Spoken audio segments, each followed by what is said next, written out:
Hi everybody, my name is Taylor. This is my human cell presentation. I hope you like it. I made it out of various crafting supplies. It brings me a lot of joy, so enjoy. Let's start with the outside of the cell, right here. So this is the cell membrane. This is a bilayer membrane made out of phospholipids. As we learned earlier, these phospholipids have two different components, that hydrophilic head and those two hydrophobic tails. So this is ideal for a membrane because they kind of line up tail to tail with those hydrophilic heads as those outer layers of that membrane. This membrane encompasses all of the cytoplasm, which it means basically inside of the cell. The cytosol, or the fluid of the cell, can also be called the intracellular fluid, or the ICF. The other components are called organelles. So the first organelle I'll talk about is this nucleus right here. It's kind of the center of the cell. This is the control center. This has the DNA of the cell. It also has a bilayer membrane as well, called the nucleus envelope, which is also perforated with those nucleus pores. You can kind of see the little holes that I poked out of this. Inside this nucleus is the nucleolus. So this produces ribosomes. Ribosomes are very important because they read or decode that genetic material, so that DNA. This also assembles amino acids into proteins specified by that code.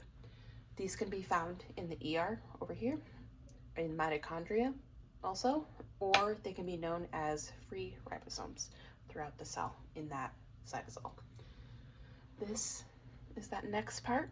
So this is the endoplasmic reticulum, or ER for short. This is a multitasker right here. I have a couple different functions. This is a little network connected to the envelope right here. So this is the rough ER.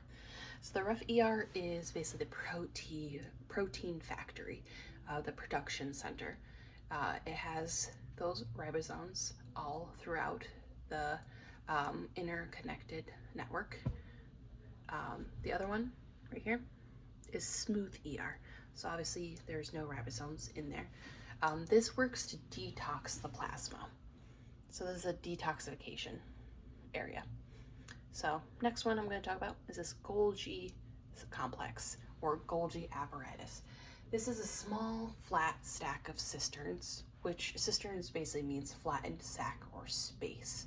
The Golgi synthesizes carbohydrates and finishes off those proteins that were started here. So once these proteins and things are done, they kind of get pinched off of the Golgi into these little vesicles here, little green dots over here.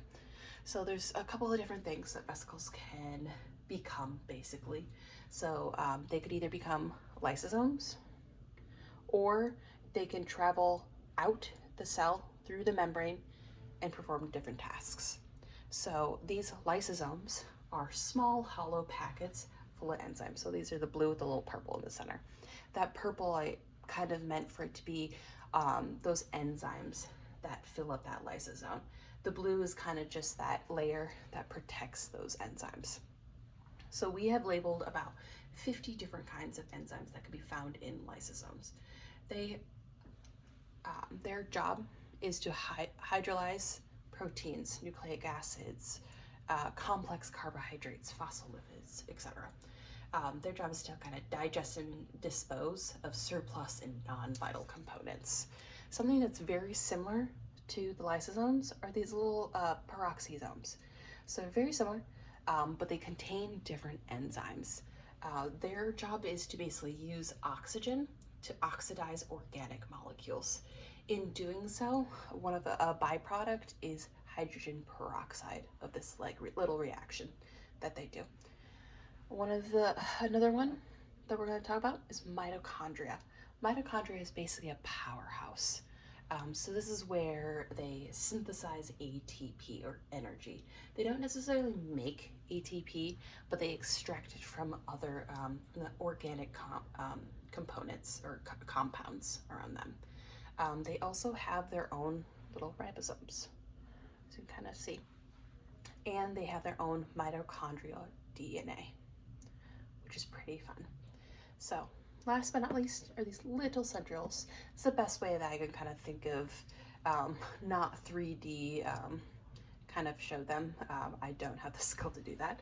So these are centrioles right here throughout the cell. These are cylindrical assembly of like microtubules. So they're kind of 9 groups of 3 microtubes each. So they're kind of a giant tube. So these play a really important role in cell division.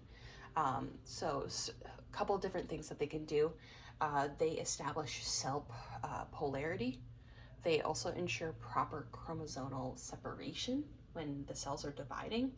And they also help position that nucleus so the cells will divide equally. And that is all the components. I hope you enjoyed this. If you have any questions, leave any in the comments. I hope you enjoyed this video. Thank you. Bye.